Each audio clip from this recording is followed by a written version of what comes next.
It's your girl Nadira. Welcome back to the same place where we talk about the same thing. And what is that? You know what it is. Sports.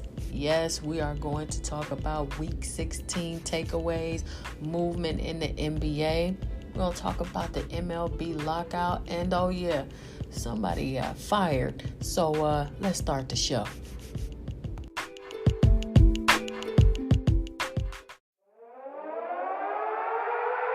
Hey everybody, you're listening to the Clutch Sports Podcast with Nadira, the show that digs into and unpacks everything that's happening in sports.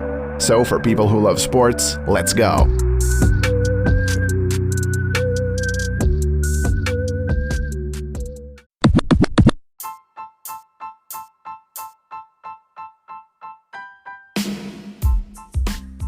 Let's get the show started. It's time for We See You, our athlete spotlight. Let's go.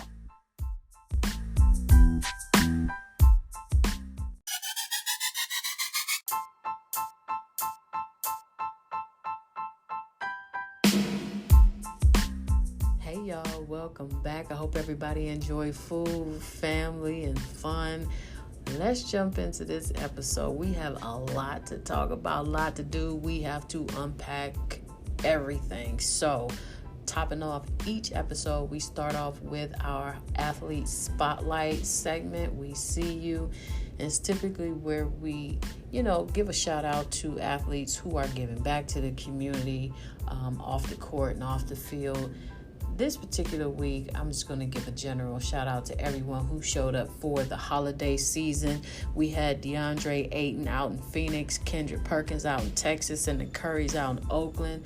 All three of these different players, and wives, took a step back from themselves and said, you know what? There are families in need. There are children who want gifts. There are people who just in general don't have much for the holidays, and let's see what we can do to give back. And so all three of these athletes decided to stop what their normal business is during the holiday and show up for these children, show up for these communities, for people who actually needed things. We're talking about gifts. We're talking about 12 days of Christmas with the Currys, and they had their eat, play, and learn sessions with the children. You had DeAndre Ayton, who gave out many different gifts and donations out in Phoenix. And then, of course, Kendrick Perkins, who was from Southeast Texas, donated gifts based on his ask from social media. So shout out to everyone that I mentioned and who I may not have, who gave back this holiday season. We see you, and keep it up.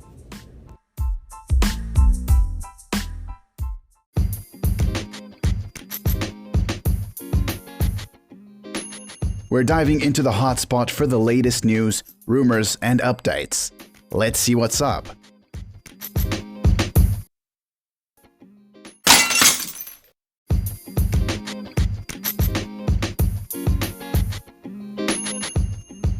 All right, y'all, it's time for the hot spot. Yes, we are going to get into news, rumors, and whatever else is going on wherever else. Let's start with the Christmas gifts yes, y'all, Baker Mayfield gifted to the Green Bay Packers. Baker Mayfield was the gift that kept on giving for the Packers. Now, back from the COVID-19 list, on a private jet into Green Bay, the Browns quarterback arrived for the Christmas Day showdown. But by halftime, Mayfield stacked up 3 interceptions. Yes, 3 before going into halftime. With the game-winning field goal looming, Mayfield decides to gift the Packers with what? Yes, a 4th interception. Now let's take a closer look. Rodgers turned the first 3 interceptions into touchdowns as the Packers take the W on Christmas Day. Now, Rodgers in that game also broke Favre's franchise record with 443 touchdown passes, but the show didn't stop there. Davante Adams had 5 catches with 1 touchdown, but the show stopper, in my opinion, was Nick Chubb. That's right, Green Bay's offense was no match for Chubb with 219 rushing yards. The Green Bay's offense went nowhere at all and had no answers. That alone, though, wasn't enough to stop the Packers, who won the game 24-22. Now, the Packers will face Minnesota next Sunday, but here's my thought. It's almost impossible to win a game -4 turnovers.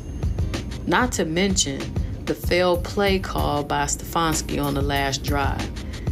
Now, the Browns dropped to 7-8, dropping in a very crowded AFC North. And with 2 games left, they will hold out hope for a very slim chance at the playoffs. And as you guys know, yes, I say it all the time, every episode, I am a Cleveland girl. However, Mayfield and Stefanski both need to boil up some warm cups of hot chocolate and sit and discuss their futures in the NFL, because as of right now, the term frickin' frack don't even apply to both of these knuckleheads who continuously embarrass every Cleveland Browns fan that's in existence. None more than myself. Why? Because I live and breathe and bleed brown and orange. Yes, Mayfield needs to watch the helicopters that he's seeing out on the field and unicorns and stars and whatever else he's seeing, because he definitely is not seeing wide receivers. He's definitely not seeing routes. He's definitely not seeing anything that's going to get us where we need to be. Let's move along and head over to the Raiders. Yes, the Raiders are still in this thing. They gutted out one against the Broncos to stay in the wild card race. Now, if they get to the playoffs, Rich Bisaccia or Derek Carr deserve statues outside of the stadium. Raiders face the Colts next Sunday. Now, the Texans don't just compete. They went out and just basically steamrolled the Chargers, running for 189, making Justin Herbert uncomfortable all afternoon and really just outclassing the Chargers. Again, put David Culley in the Coach of the Year discussion for winning 4 games, equaling last year's total for the Texans with the worst NFL rosters. Now, let's jump over here to Philly, to those birds. The Eagles have had enough of the nonsense. Now, after a slow and sloppy start against a Giants team that upset them a few weeks ago, Philly went into halftime tied 3-3, but put together a 4 straight scoring drive, 3 of them touchdowns, then got a pick 6 to score 31 unanswered points to open the second half. Now, the Jets win twice. The victory over the Jaguars under acting head coach Ron Middleton, he's on board. That was followed by the good news of the Seahawks, who owe the Jets their first round pick as part of a regrettable Jamal Adams trade, gacking one away against the Nick Foles-led Bears. Seattle pick is currently 7th overall. Now, J.C. Jackson's departure from the AFC East. He's a very good player who's going to get paid by someone in this offseason. And many good men have been victimized by the Stephon Diggs, Josh Allen combination. But Jackson cannot keep subjecting himself to Diggs and Allen twice a year. Along with getting toasted by Diggs on the second quarter touchdown, Jackson had 3 chances to end the Bills' eventual game-clinching drive. He dropped an interception on an Allen-Diggs miscommunication, later failed to get Allen on the ground on a 4th and inches, and then there was this key 3rd down missed tackle, followed by the utter destruction at the hands of Deion Dawkins, and that pretty much encapsulated his afternoon. NFL tweeted, Josh Allen and Stephon Diggs are out here playing backyard football. My Lord. Now, all this time, we thought it was Big Ben and the offense. But all along, it was actually this Steelers defense. And also Ben Roethlisberger and the offense. Defensively, though, the Steelers are shockingly and uncharacteristically lacking physicality. All of those. They are having a historically bad year defending the run, and more often than not, they just simply don't tackle people. They just don't. The Steelers' first half offense, they haven't scored a first half touchdown in 5 straight games. Deontay Johnson forgets he's carrying a football. He's a really good young receiver, but damn. Holy cow. Whew. The Josh Johnson Ravens. Johnson was actually pretty good. Many of his 304 passing yards came when the game was already out of reach, but 304 is 304. But Baltimore's short-handed defense and lack of run game basically meant Johnson was going to have to go shot for shot with, again, legitimate MVP candidate Joe Burrow, and that wasn't going to happen. So it was a lot of stuff going on in the NFL Week 16. Ooh, the AFC. The AFC. My goodness. I mean, let's just talk specifically about the AFC North. It is crowded. It is very busy in the AFC North. Would love to see what happens in that particular conference. Now, let's talk about some power rankings over here. Leaders in the AFC, you got the Bills and the Patriots. They're tied up. They tangled up there at the top. You got the Chiefs, who clinched the AFC West, the Bengals and the Titans. Hopping over into the NFC, you got the Cowboys, who clinched the NFC East, the Rams, the Packers, who clinched the NFC North, the Bucks, who already clinched the NFC South. And then, of course, you got these wild cards, the Rams and the Cardinals. So lots of stuff happening in the NFL. Can't wait to see what's going to happen in Week 17. It's going to be some shakeup. It's going to be some movement and some upsets. And, yeah, we'll see what's going on with that. Let's jump over into the NBA and see what's happening there. We have the NBA power rankings. The Warriors regain the top spot and the Lakers continue to fall. Golden State made a strong statement against Phoenix on Christmas, while a 5-game skid had thrust the Lakers into temporary limbo. It feels impossible to make sense of the NBA right now, much less keep track of which players are on which team and who's in health and safety and protocols and whatever else is going on. Well, I'm pretty much sure that if you're thinking the way that I'm thinking, then you're onto something. So let's break it down anyway.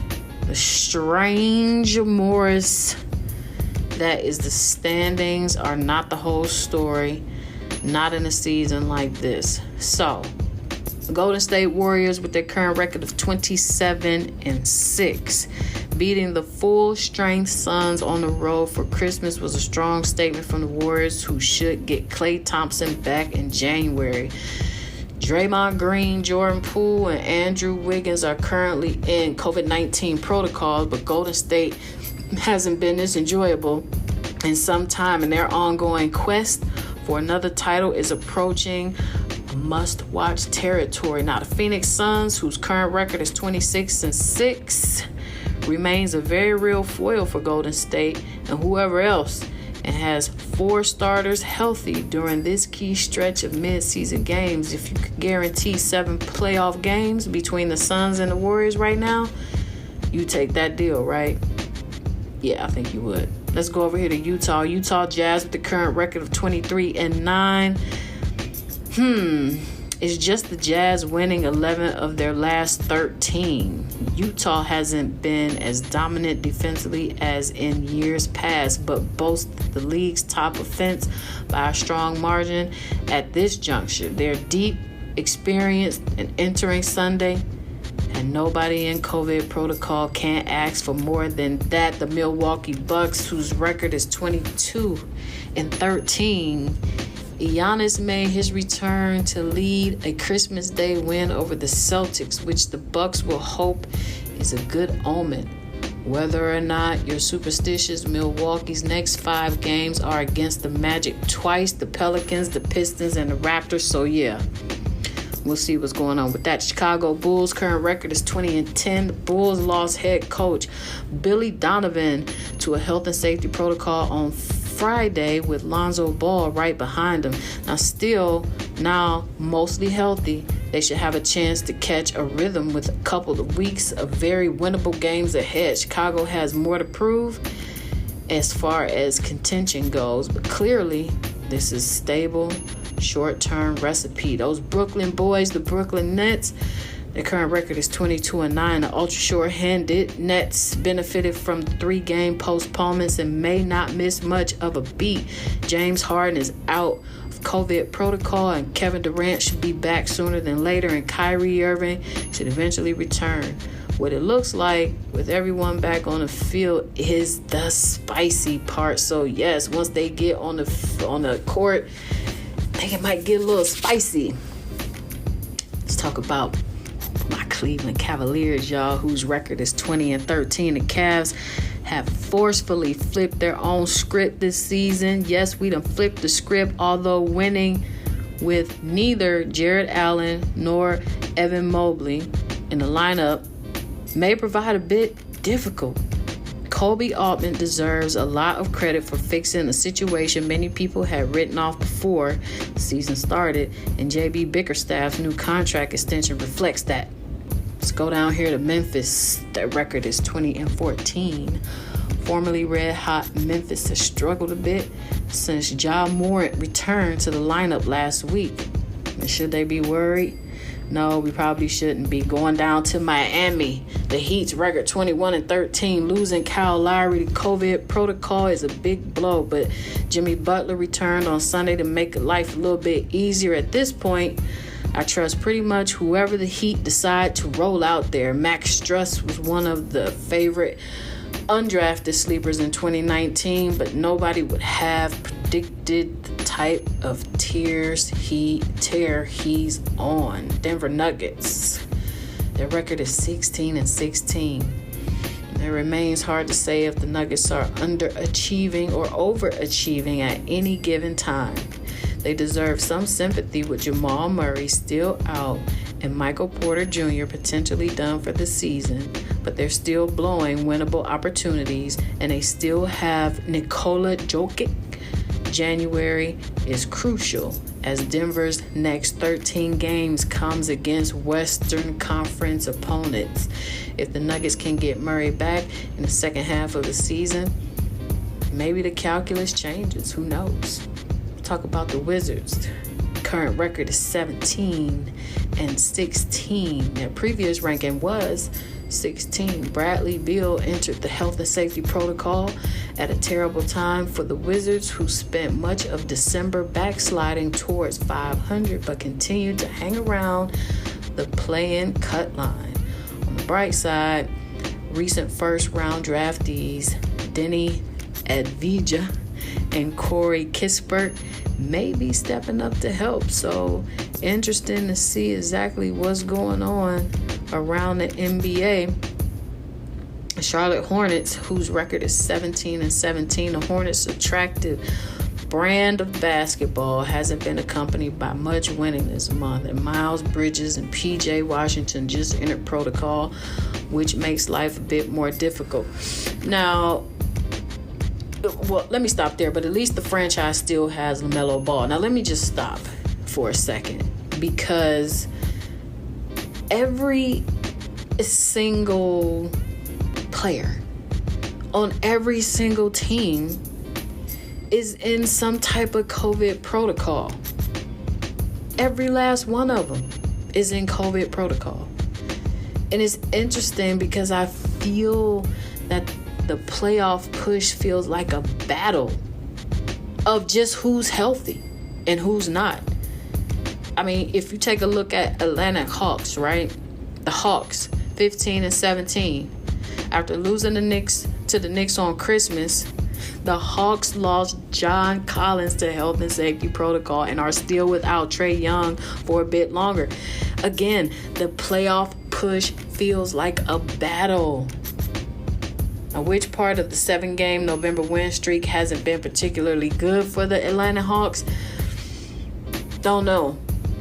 But what I do know is the NBA, the NFL, and now we have the NCAA bowl games are being stopped, postponed, rescheduled, whatever, due to COVID's 3rd, 4th, 5th world tour. Lots going on. Lots and lots and lots going on. It's been some talk about the LA Lakers.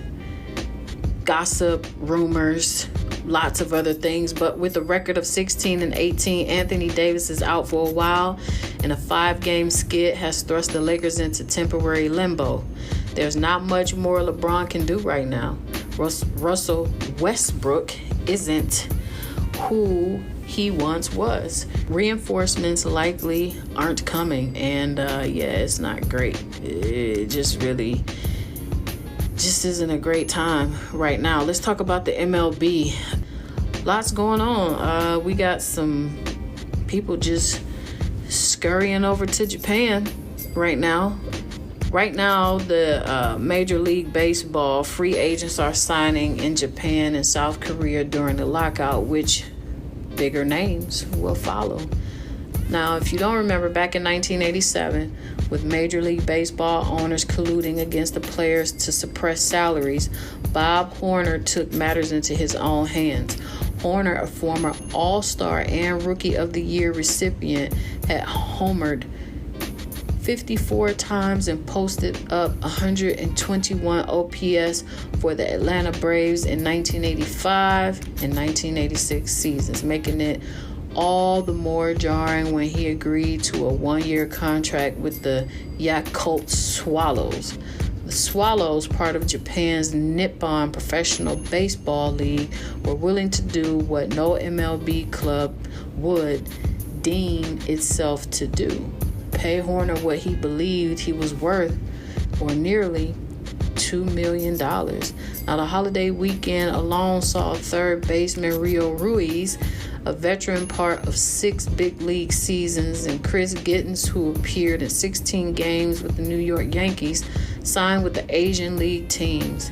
They join a growing list of departees that include Yasiel Puig, Freddie Galvis, and Ivan Nova, and so on. Former Pirates top prospective Greg Palazzo was also reportedly close to a deal in Japan. It's enough to make a casual observer wonder, is there an exodus underway, and could even bigger names flock overseas if the MLB's lockout eventually continues? And I would guess that the profiles of the bigger names generally aren't profiles that are valued here as much as they used to be, who have signed overseas. And I'm not sure of what to make of the Palacio signing. So it's just a lot going on in the MLB right now. I mean, it's worth noting that not all fringe types see Asia as the destination. According to what multiple sources told CBS Sports, a Houston Astros player towards the bottom of their 40-man roster was nearing an agreement to play overseas before asking his front office to shop him around other MLB teams. The Astros didn't find a taker ahead of the lockout, but the player still appeared to opt against proceeding with any moves across the ocean.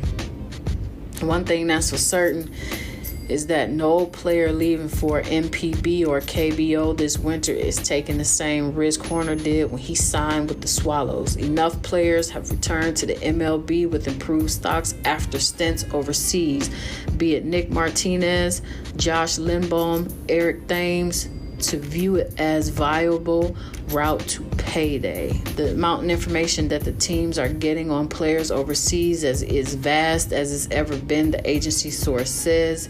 It's pretty easy for a guy to bet on his stuff and go to Japan or wherever and double the amount of money they were offered stateside in the season. So,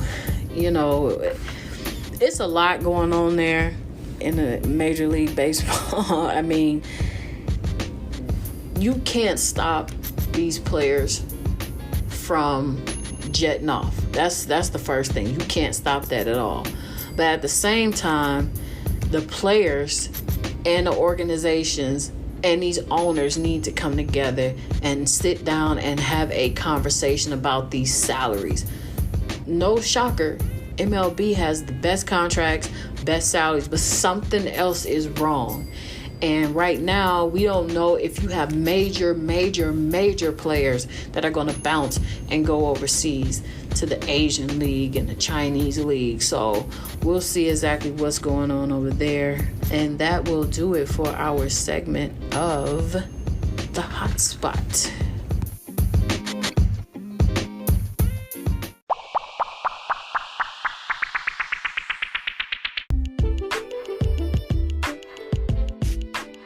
It's about to heat up. It's time for all the smoke. Let's get into these debates.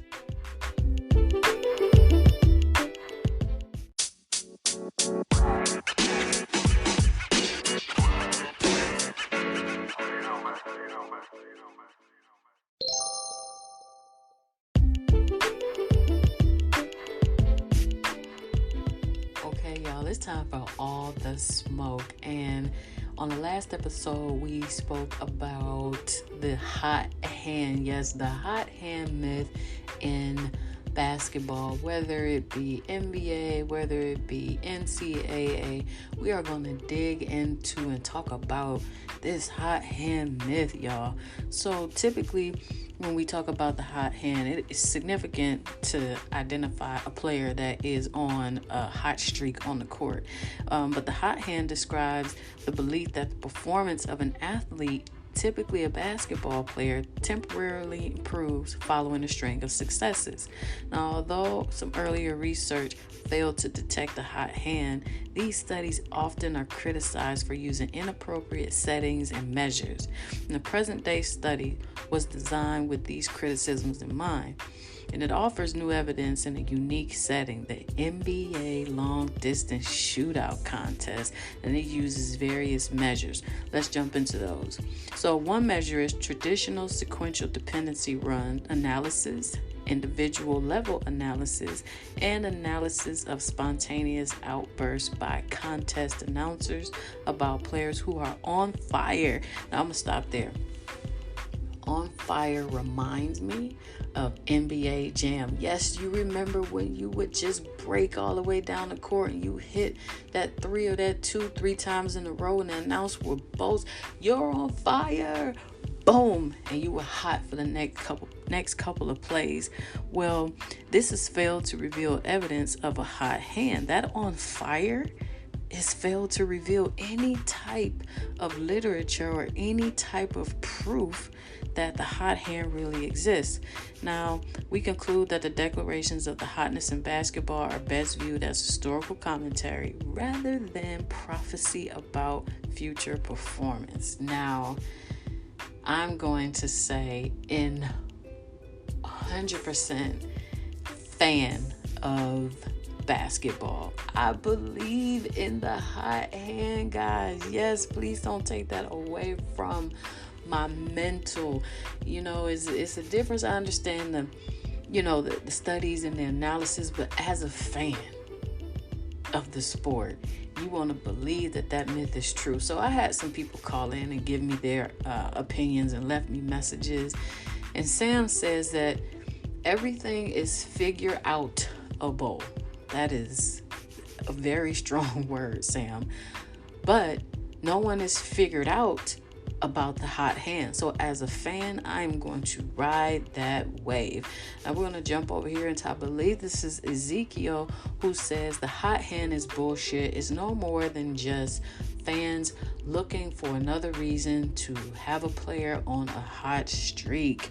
Now we jump over here to, I believe this is Eric, and Eric says the studies are fake. No one has really taken the time to actually dig in and analyze the hot hand. I'm going to leave it as the player's hot, and all of the fans will believe and continue to believe that the hot hand exists. And finally, we have someone here named Andrew who says, bullshit or not, I just simply like the game of basketball. Hot or cold, I'm there for it all. So, guys, for me, I am a fan of the sport, like I said before, and no, I don't want all of the literature and the analysis to take away from the fun of it. Yes, is there some, evidence-based studies that show that it is, physiologically impossible for a player to actually have that effect? I believe it. The sports science brain in me believes that. But you can't tell me that when you see Curry on a run and he's hitting those threes back to back to back to back, you can't tell me that you're looking at his hand, wrist, elbow, and shoulder, and the velocity that it gets him up as a fan doesn't get you excited when you wait for that ball to hit the bottom of the net. So in my opinion, as a fan, I am going to ride the wave of the hot hand. You guys, I still have messages coming through, so if you would like to jump in, still we can continue this into the next episode. But the hot hand, yeah, I'm just not buying the data right now. I'm just gonna stay on the fan side of it and say I believe it. So we'll jump into this on the next episode, into our next segment of All the Smoke. And you know what to do. Leave me a message if you have something to say. If you want to talk about something or bring a topic that you would like for me to put in the queue for discussion, we could do that too. All right, y'all? Peace.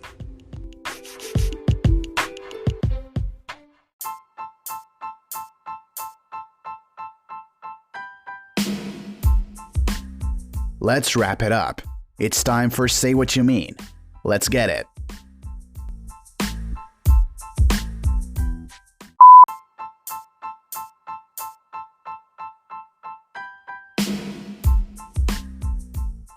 All right.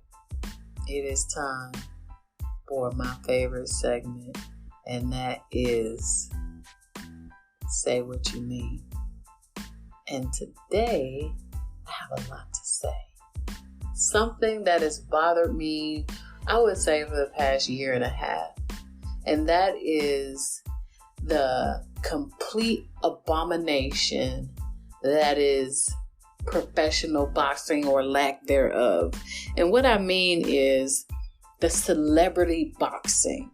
I feel very strongly that the celebrity boxing, it's blurred the lines between sports and entertainment. Now, if you dig into the history, boxing is complete with flamboyant personalities. Champions such as Ali and Tyson galvanized fans with their blend of skill and showmanship. However, an emerging trend has taken the world of combat sports by storm. Over the past year, numerous pop culture and media personalities have tried their hand at boxing. Among the contestants, no one has made more noise in the ring than YouTube sensations, yes, Jake Paul and his brother Logan Paul.